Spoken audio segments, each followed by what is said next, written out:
in his image, and if they believe that if they can convolute or corrupt that perfect design of the genetic makeup of humans and create some other form, they can make themselves be pure and more godlike, being God-man or Aman, as they seek to do, to separate themselves from the ranks of the ignorant masses of, useless eater goyim that they presume us to be, so that they can make that delineation and declare themselves as some superior form of human life.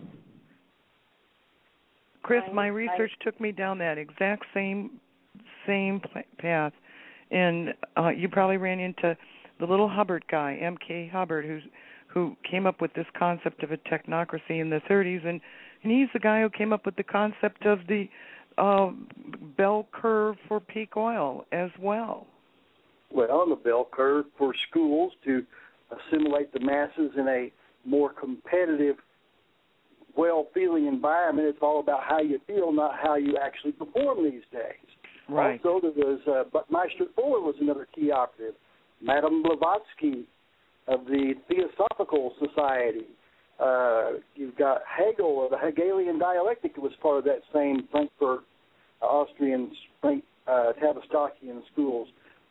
Freud, Bernays, many of our foundational thinkers that we revere so highly, who absolutely had alternate agendas, like Margaret Singer of the, she's one of the population control experts, eugenics, which Bill Gates is a big proponent of with his new interest in Monsanto or Monsatan, if you like the anagrammical interpretation.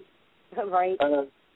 These were all precepts that were formulated in the Silent Weapons for Quiet Wars, which was it was actually formulated under a grant by the Rockefeller Foundation to Harvard University's Economics Studies Division to incorporate and develop a hybridized, extremely successful plan of economic slavery, or control system, if you will, is what they classified it as.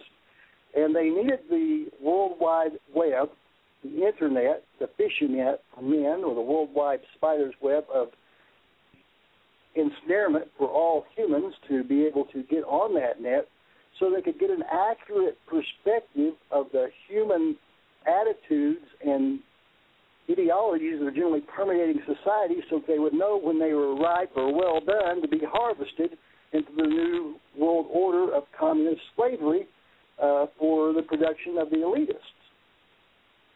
I came up with the same conclusion, and let's not forget to add genocide in that Silent Weapons for Quiet Wars. They point blank said, well, this will include genocide. Well, sure. Genocide, eugenics, population control, they're all schemes to reduce the population. In fact, wars are a genocide scheme. They absolutely are obliterating our healthy American male population, now females, and other races, of course. Just all races. They don't care. These are psychopaths. They don't care what race you are. It's not about races. It's about the global elite and the rich superiors of the Illuminati who believe that they have the technological, scientific supremacy to be able to deem what is best for all of us. They also, what scares me, when you mention transhumanism, they also bought into the Darwin thing and still promote it. It's still taught in schools. And they believe it is their job to create the post-human. And they use that term, the post-human. They think that it is their job to be responsible for the evolution of the human being. Well, actually, Darwin was not his real name, but he had an enlightenment before he left us, and he changed his position, thinking that his origin of the species was perhaps not accurate entirely, and that there may have been other emanations of the human race that may have not been from the humanoids that he presumed us to come from, of the apes and so on and so forth. But this is absolutely the underlying premise that motivates these people, is to separate us into two classes, us versus them. And this divide and conquer aspect that is so profusely portrayed through the protocols of the learned elders of Zion, the Talmud, Sun Tzu's Arts of War. It's always the same premise: divide and conquer, create differentiations between the two opposing forces that allow the controlling mass to fuel both sides, to fuel the fires of discontent and revolution, so that they can come in and provide the solutions that they desired to provide all along, that they couldn't get until they create the desperate conflict between the two opposing masses. Mm-hmm. Chris, guys, we have a caller on the line, bringing her mic up now. Gina, you have some comments and questions. Yes, ma'am. Well, I'm really concerned about these smart meters, but I was just brought up thinking that when you own land and you had the mineral rights to that land, that it was yours. I'm just now, catching up to the tail end of this government stuff. What rights really do they have to take that from us? Well, I might be able to speak to that if you like, Gina.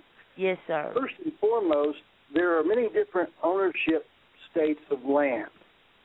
You may have complete ownership, which would be a loyal title or fee simple absolute, or hold complete lawful patent to the land, which is the highest form of ownership of lands that can occur in America.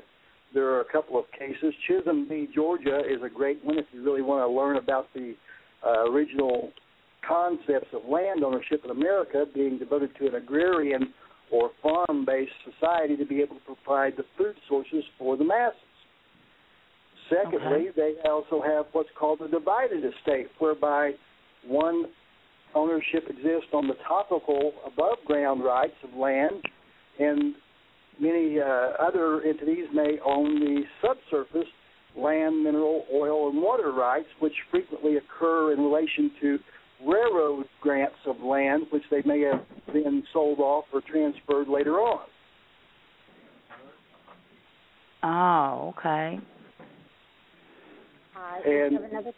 Go ahead, Chris. Well, and let's speak about the smart meters specifically, because there's some elements there that everyone needs to be aware of concerning this right of ownership of your meter on your home. Yes, sir. The utility company have what is termed to be a utility access or a lease or a provision of power to the home customer relationship, where it provides a segmented portion of the meter assembly, the box and switches, breakers and devices, and that's called a utility easement. It may come from overhead, it may come from underground, but it's a segmented portion of the assembly which is secured and safed off from the rest of the meter section, which you might normally be able to access to turn off breakers or mains or things of that nature. And within that segmented access are the clips where the meter plugs into the socket. That's what the clips are called, the meter socket. Those are protected and secured, one, to prevent unauthorized persons from gaining access, but could pose an imminent danger by exposure to live aluminum electrical parts and components.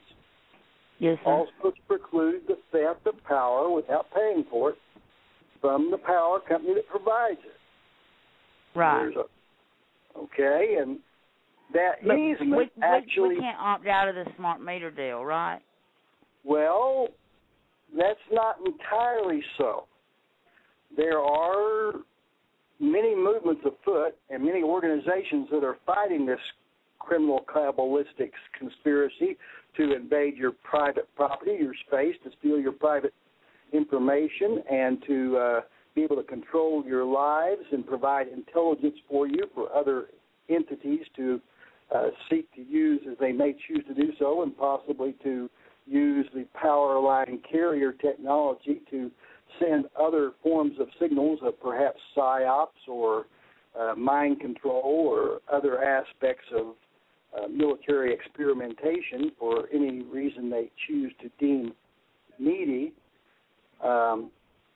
There are tags that you can get from, that notify the people. You might post no trespassing signs on your property and place whatever fee that you desire to be incorporated in there for violation of that trespass act.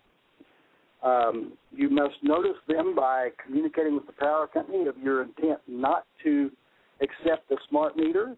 You can send a formal notice of opposition or a statement of your rights, your non-corporate status. You can notice them that you will seek all lawful means of redress if they choose to violate your privacy and to put this spy meter, this Gestapo meter, this intrusive to your privacy meter onto your private property. That box on your side of your home is your private property.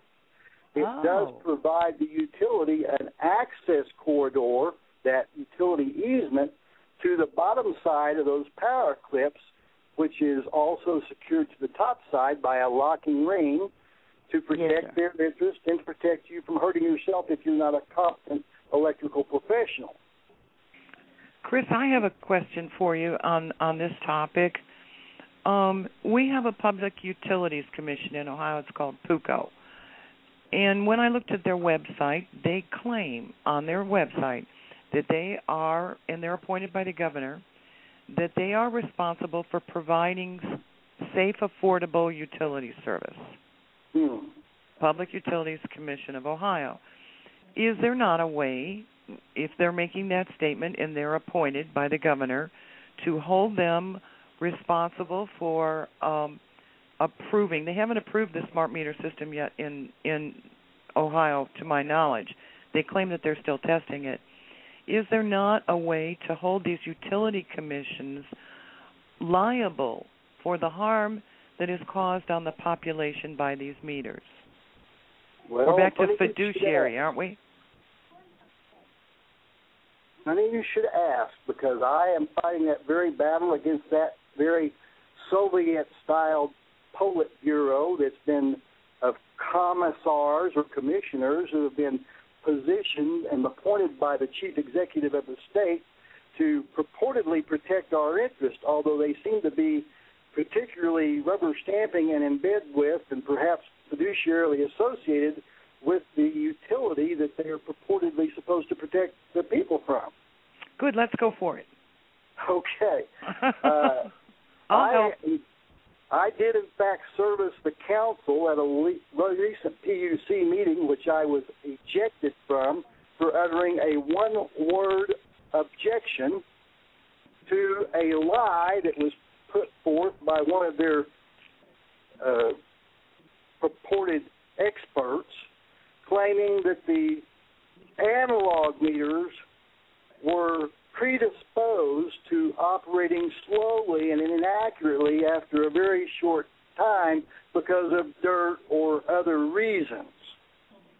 I can tell you unequivocally and irrefutably, I am although a politically assassinated, a union electrician with experience of over 30 years in the electrical industry, and I have first-person direct knowledge that analog meters are one of the most reliable, efficient, accurate, unmaintenance requisitive, hermetically sealed in a controlled environment meters that use absolutely no power to operate as opposed to a smart meter that a man could ever hope for. They operate not by power consumption, but through the inductive power that is transmitted through the wires that you actually use in your home that causes the meter to spin in relation to how much power is being pulled through it.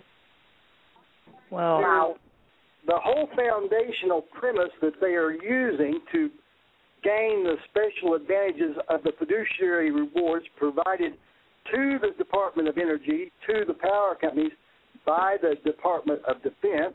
Thank you very much. So they're getting a kickback. I'm sorry to interrupt you. Oh, absolutely. Every one of these utility commissions and perhaps the PUCs are receiving gargantuan grants